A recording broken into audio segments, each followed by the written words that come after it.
करने के लिए, धर्म के प्रचार के लिए घर से निकले हैं। तो गुरु महाराज ने कहा कि आपको हंसते हंसते परमार्थ करना है, गुरु आदेश का पालन करना है।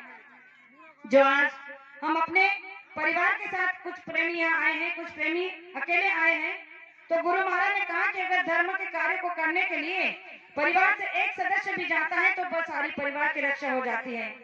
तो प्रेमियों, आज जो आपने अपने परिवार को 7 दिन के लिए छोड़ा है, ये कोई छोटी मोटी तपस्या नहीं है। ये इस घोर कलयुग में बहुत बड़ा तप है जो कोई भी नहीं कर सकता, इतना आसान भी नहीं है। इसीलिए गुरु महाराज ने कहा कि शिक्षा को प्राप्त करना केवल उन शिष्यों के लिए है जो गुरु को एकदम अंतर्भाव से जानते हैं। ऊपर से गुरु को जानना इस संसार में कोई नहीं जान सकता ऊपर से, क्योंकि गुरु महाराज ने कहा कि गुरु कोई हाड़ मास का पुतला नहीं, गुरु तो एक ऐसा ट्रांस पावर है, ऐसे व्हील पावर है जो अगर एक बार आपके हृदय में प्रवेश कर जाए तो जीते जी आपको सोना बना दे, आपको हीरा बना दे।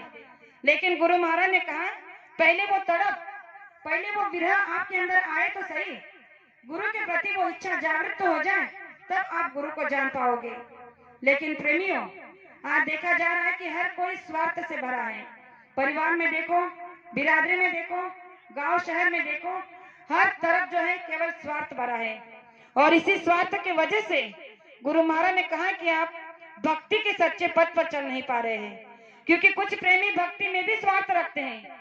उनको लगता है कि भक्ति करने से हम धनवान बन जाएंगे, भक्ति गुरु के पास जाने से हमें पद प्रतिष्ठा मान सम्मान मिल जाएगा, गुरु के पास जाने से हमारा धन दौलत बढ़ जाएगा, खेती दफ्तर का काम बन जाएगा। तो गुरु महाराज ने कहा कि ये गुरु की दया नहीं है। जो प्रेमी ये बात समझते हैं कि ये सब मिलने के बाद गुरु की दया होती है, तो असल में ये गुरु की दया है ही नहीं। गुरु महाराज ने कहा कि गुरु की दया कब होती है? जब तुम्हारे ऊपर बहुत बड़ा संकट है, तुम बहुत बड़े मुसीबत में हो, और उस समय भी अगर तुमने उस समय को हंसते हंसते पार कर दिया, गुरु को याद करते करते पार कर दिया, तो उसे समझ लो कि आप पर गुरु की दया है।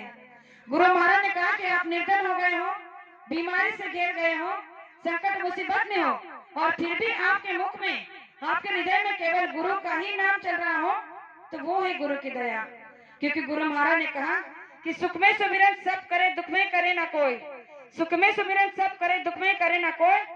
जो दुख में सुमिरन करे, जो सुख में सुमिरन करे, तो दुख काहे को हो। गुरु महाराज ने कहा कि आप केवल दुख में सुमिरन कर लेते हो, सुख जब आता है तो गुरु को भूल जाते हो। लेकिन सुख और दुख ये संसार के जीवन के दो ऐसे पाटे हैं जिनके साथ हमें चलना है। भक्ति पथ पर चलना कोई खेल नहीं है। गुरु महाराज ने एक बार, एक गुरु महाराज का एक वाकया याद आता है कि एक प्रेमी ने गुरु महाराज से कहा था कि मालिक, मैंने आपकी शरण ली है। गुरु महाराज ने सुना, फिर पूछा क्या कहा? उस प्रेमी ने कहा कि मालिक, मैंने आपकी शरण ली है। गुरु महाराज ने कहा, शरण लेना कोई खेल नहीं बच्चा, तेल निकल जाता है। कहने का तात्पर्य कि अगर शरण ली है तो समर्पित होना पड़ता है। गुरु के प्रति भाव वैसे रखने पड़ते हैं कि अगर चाहे आप पर जो भी संकट मुसीबत आ जाए, लेकिन आप उस समय दृढ़ संकल्प के साथ खड़े रहो, दृढ़ता के साथ खड़े रहो, तो गुरु को आप शरण जा सकते हो। इस पर एक त्रेता युग का उदाहरण बताना चाहती हूँ कि जब